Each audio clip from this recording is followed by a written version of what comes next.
The gentleman who interviewed me said that this was a man's industry and that those men would outsell me every day.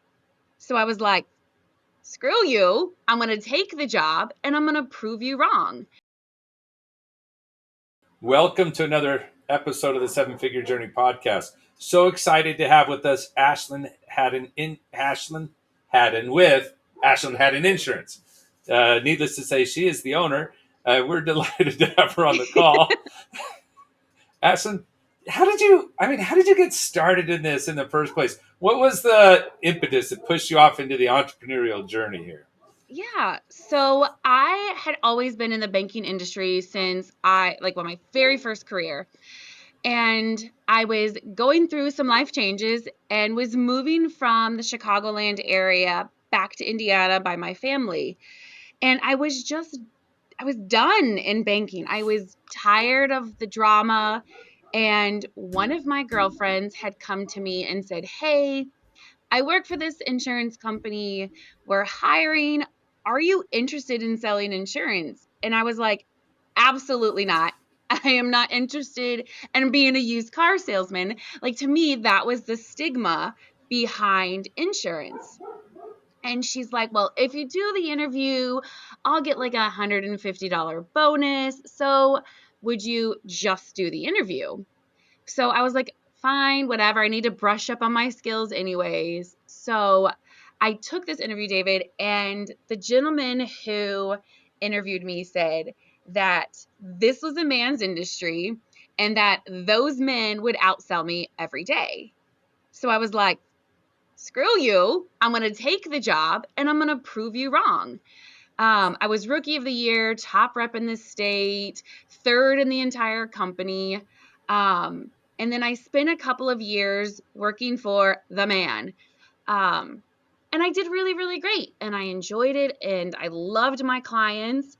But after a couple of years, I was working 60 hours a week. And it's like, if I'm going to do this, if I'm going to kill myself and work 60 hours a week, I'm going to do it for myself. Um, and at the time, I was married and I said, I want to open my own company. I want to do this. And he was like, "Well, women don't own companies. Like that's a thing guys do." And again, I'm like, "Tell me that I can't do this. Tell me that I can't and I'm going to do it." So, that was the day that I decided that I was going to leave and I was going to work for myself. So I started my agency in my house. I mean, the office in our house, and I really wanted to help other women who wanted to either get back in the workforce or someone who just wanted to get in the workforce themselves. So I now have a team of 15 women. All of them are women who have a story, who worked for the man and couldn't get to where they wanted to be, or were stay-at-home moms who were like, "I want a life of my own. I want something outside of the house." So it was kind of a little bit of spite that started it. And then just the desire to help other women that kind of fueled it. Well, it sounds like you're having fun where you're at. I do. I really do. I've got an amazing, amazing crew. Um, it gets a little crazy with 15 women, but it is great. Now, within insurance, I mean, everyone would be like, "Oh yeah, insurance. I know insurance," but no, it's a little different because you're traveling the world, training and teaching people about insurance. You specialize in, especially the areas like you're selling online. We can sell all sorts of things online and insure those things, and figuring out insurance solutions for industries that couldn't do it on their own. You've become an expert in this space. You're not just a Yeah, pusher of State Farm stuff or something, right? like, exactly. like, Exactly. like tell I us just a really little bit wanted to more. educate. Yeah. I wanted to educate people. There's insurance people on every corner, just like there's car salesmen on every corner. So I wanted to be different than everyone else. So we still do like the auto and home and life insurance and all of that stuff that every other insurance agent does. But we really try to focus on business owners and not just, I'm going to sell you a policy, but I'm going to sell you the right policy. Because when you don't have the right stuff, that's when you're at the bigger risk. So I've published 2 books. So I'm not just out here trying to sling insurance. I really am trying to educate business owners and homeowners on how to do it the right way. I love that. And that's that. Let's take the business to the next level. Let's go solve real problems rather than Right. let's just make a buck. I love Exactly. love what you're doing there. Although it sounds like I could love it all I want, and I could never be invited onto the team because my I mean, gender I'm is going wrong. to Iceland in a couple months. You want to join me? Oh, now a trip. That's different. There you go. I'll Let's teach you all about it. well, you eat some of that rotten shark that they bury in the sand, and you can tell me how that comes out for you. Okay, deal. Let's If I talk can to. talk afterwards. Yeah. I saw a video of someone trying it. I was like, oh man, he looked way too sick for me to ever even think about that I food. don't eat anything out of the water, let alone buried in the sand. Probably not something I would try. Well, fun. Let's play like you're a big thinker and a big dreamer. Where do you want to go? Just like you could say, I plan in the next 5 years or the next 15 years, or just my forever impact on the industry is going to be X, Y, Z. Um, Mention what that is, where you're headed, and then what's a roadblock or something that you're like, and I'm going to have to solve this around my team, around how we lead, around how we organize, whatever, in order to get there. Where are you Yeah, headed?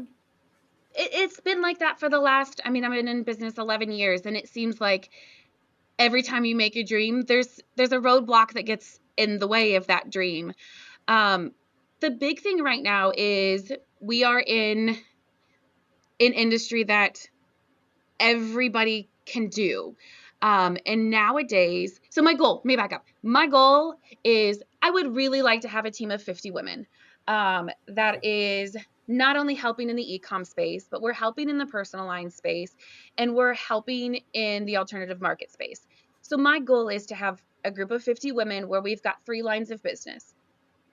My biggest roadblock right now is the fact that everything is going online. Everything is going AI. Everyone thinks that they're an insurance person.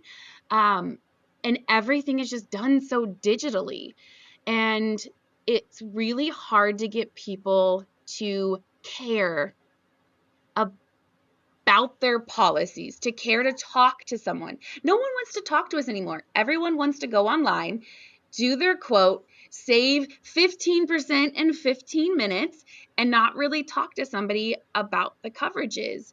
Um, and with this whole AI trying to like figure out what you're doing by 2 sentences, it's really, really scary. So the biggest challenge that we have moving forward is how do you like balance that?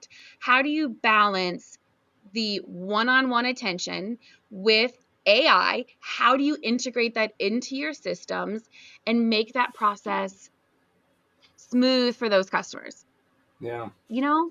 and and um, and you're trying to grow to 50, which from Yeah. 15 to 50 there's a serious shift that has to happen. So let's our our time is like, I wish we could be like, let's talk for an hour and a half.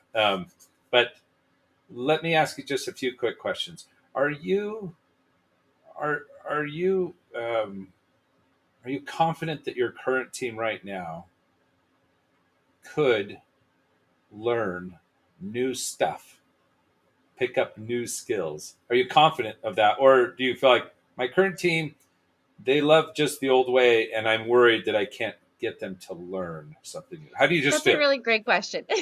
So the team that I have now, yes. If you would have asked me 4 months ago, I would have told you no. Okay, But I took a really hard look in 2025 and I got rid of dead weight. good, There was people on the team that were like that, David, that were like, I'm not going to do anything differently. This is the way we've always done it. This is the way we're going to continue to do it. And I didn't have the capacity to continue that. Like, we great. have to move forward. We have to integrate. That's perfect. You did the first shift. That when I watch companies growing, the first piece is right. It's actually normally between about 8 and 12 people. So that you got up to the size you did without that shift or adjustment is impressive. It's also a little, oh, that was a heavy lift, It right? was so bad. Right. It It was was a heavy so lift. bad. Yeah, you're like, I'm killing myself. It's just because you hadn't made the shift. You've done this shift. That's part of it. The next in that shift, of course, there's that work of how do I get them to think and act like a business owner and to share my dreams and my values I and to love be as that. a passion. And that is that first bit. And then we're like, okay, I've got the team that does that. And I have a process to only attract those people in the future. Doesn't mean you'll hit 100%, but 95, yes. You Right? We got that shouldn't be process? 50-50. Yes, I do have that process. So getting that clear matters. And it sounds like you've started on that, which is fantastic. Now, if one of your core values, which it is, because the way you're talking, like you're just not the typical insurance. You're a what? Of course we can figure Mhm. this out. We're going to learn. Mhm. We're going to change. We're never going to rest on our laurels. We're going to move forward. That's a core value of who you are. And every team member has to hold that with you, or you're going to feel bogged down by them. So let's keep that consistent. And if that's the case, I was just talking with an AI expert, and he said, look, everyone's worried about AI replacing people. He said, that's just not the case. But people who are using AI will replace people who aren't. Mhm. And so then we start to say, well, so what's the job of the person in here? And it comes down to the core of what you do that AI can't do the same way, which is help someone feel understood and safe. You're there to help people achieve their dreams by limiting the risks that are there, by saying, Yep. it's okay, I got this, run as fast as you want, right? You're free to go. And so, yes, we could come up with great solutions. We could even have an AI bot say nice things that people are dating AI bots now, right? Whatever weirdness that is. You know, so sure, can it do some things? Sure, but it's something different to have a personal touch and understanding through it. So imagine if now your team could have broken out 4 different options with the details laid out for a prospect instantly and tell the AI to spit it out in a way that everyone understands it. And now that Yep. email goes really quick and clean and simple. We say, here are the options. It depends on what risk you're most worried about. I want you to buy only the thing you care about. And it sounds like these pieces aren't it for you, Yeah. right? So they get to spend time educating and caring, which are kind of your thing, right? Mhm. Let's And AI cannot do that. They I don't just care can't do what you that. say. They just That's can't. they can't. And that personal touch is what your team's going to stand out for, especially in the all women play. The reality is that you have an emotional intelligence level. If they're not a mess, their emotional intelligence level will naturally be higher than some of their counterparts out there, Yeah. because they spent time growing up talking instead of just hitting. Right, and so there's a little mix in there. They've learned some skills. You've got a market advantage that you could really leverage and say, get the technical handled instantly through AI. Just have them start asking the questions, have them start feeding it the information, ask more defined issues.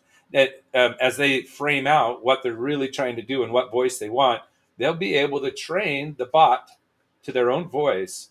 And in time, emails go quicker. They're able to take care of twice as many customers because instead of I can't talk with them, I've got to do this figuring, they're spending time Mhm. talking, connecting, Right. listening. That's what we want. We want Listening. That's the biggest thing in this industry, That's David, right. that the agents don't do. They're order takers. And I Yeah. always say, we're not McDonald's. We're not taking an order. We're going to talk. We're going to listen. We're going to educate. We're going to grow. We're not going to take. I want you in this industry, they're really big at like sending your deck pages and say, I Yeah. want you to match coverages. I want you to do it apples to apples. And I always say, I don't sell fruit. I Mm-mm. sell insurance. That's So right. I'm not matching apples to apples. If it's wrong, I'm going to tell you it's wrong. Yeah. And that listening, you want to let your team know you're so good at this. I want you to be able to listen twice as long to twice as Yeah. many people instead of this paperwork, this mundane, these repetitive tasks that I actually can get help from for you, right? From these other sources. Let's go and learn AI. And if you need to Yep. bring someone in, that can help train you how to start asking things and coaching, but really they can just trial and error it. Free stuff or $20 a month. Like, Right. pay for it. This is a no-brainer. And so Exactly. even if they saved 1 hour a week, you won. Mhm. so Yep. so let's bring it in. Uh, that's what I would look at for that side. But remember, all the time we're focusing the people on what matters most. That's your core value proposition. That's that listening. That's that caring. That's that building for the individual what they really need. That's what we want them spending time on. Yeah. Great. Now let's move to the next level, because you passed this hurdle a little bit. Sounds like maybe the recruiting you want to get a little bit better, and there's some things you could do. Yes, But for sure. using these same values that you were like dead weight. Let's identify the dead weight beforehand, or let's have a process that if we bring someone on, they're great somewhere else, but they're not with us. Let's move them quickly. Now, Exactly. Yeah. when you double in size from where you are today, and you're close to 30 people, the biggest and hardest thing is actually going to be that you can't spend the time directly leading the people who are touching the clients every day. Yeah. And you have to learn how to lead leaders, which means you have to start building leaders now to be ready then to really lead. Leaders. So today is the time to begin that. What do I do today that I can have them do with me? That I can have them do for me? That I can have them prep ahead of time to tee me up, whatever. So they're like, oh, I'm kind of doing some of the leadership stuff for Ashlyn. Like, yeah, you are. And I'm testing you out on this. And instead of solving their problems, I'm going to ask them more questions. And instead of me solving an issue that I have to work on, I'm going to seek their advice honestly to learn from, but also I'm prepping them. I'm getting Yeah. them to think like an owner and like a leader. Do it now, you'll save yourself headaches later. So now's the time to begin that work, is intentionally building. So systems and processes and people to ensure we can do this over and over again. And then leaders who will, and this is the beauty of it, who will listen, who will care, who will do the very things that you do for your customers, they'll do for each person inside, and helping them manage the risks in their lives and achieve the dreams they have. Then you'll have a Do team of women you who love this. do you like the question? Um, a friend of mine told me this. Like when they come to you and say, "Hey, what would you do?" She always said, respond back to them, "What would you do if I wasn't here?" Do you like that question, or do you have any other suggestion on how to push that back to them? That's a great question, and absolutely. And you may want to add and say, and every time you come to me, or just let them know, look, I trust you. I'm glad to help you get better and better at what you're doing, but I trust you. I want you to think about any issue that you want to bring to me and come with 2 or 3 options. I want you to see there's multiples and then tell me the one you would choose and why. That's what I Okay. really want, because maybe option B was fantastic. And I'm like, let's dive into that. And I didn't even think about it. Or maybe what I'm seeing is how are they thinking and reasoning? Because I need to lead them with different questions to get them to think differently. Interesting. And Okay. so I like so that. so do exactly what your friend said. What a great idea. And Okay. and just say, hey, here, never bring me a problem. I always want you to bring me potential Two solutions. solutions. Just bring me potential solutions. Two. Tell me, here's the problem. Here's what I've thought about, and here's my potential solutions. I'm choosing this one. And if you think the one they chose is at least a B plus, cheer them on. If Okay. it's critical for like the strategy of the business, ask them more questions to refine it, and then get there. But you could cheer on the B plus, and then afterwards say, let's talk about it. How would you do it differently? How could you take that up a notch? How can Reflect we with get them. you to an A minus? That's right. That's right. Now we're going to move you to an A. We're just going to keep doing that because we want them thinking. We don't want them coming for a response, because otherwise, you've got smart people. But inadvertently, more than likely, you have the right answer. Right. And it was better than theirs. And so they stop trusting their thoughts. Or they think, well, she's just going to do it her ways, and that I'm here just to do it her way. So they start only giving that much, which is about 60% of their effort instead of 100. So they aren't creating. They're just trying to do what you're saying, and you become a bottleneck for decisions, and you'll slow down the growth of your business. So anyway, there's some thoughts. Yeah. it sounds like you're going to rock it and are already. But you've got great questions, especially for the listeners. They're like, "Oh, I needed that," so you kind of Yeah. teed it up for them really well. Ashlyn, thank you. Thank you so much for Thank spending a little time you. on a call Appreciate with me. it. Uh, Of course. for people Anytime. who want a great insurance company to help them or want to solve issues through insurance that they haven't thought of before, how do they get in touch with you? So we have a couple websites. The online sellers can go to www.ecom.insure, so ecom.insure. That's it, nothing else after that. Or ashlynprotectsmyassets.com. Very cool. Well, thank you again. Of Uh, course. that wraps up this round of the Seven Figure Journey podcast. And thanks again, Ashlyn. And for those who are listening, if you took a nugget from it, go implement, build your business, do the things you need to help your team thrive in this new environment. Until next time, keep caring, keep learning, and keep growing.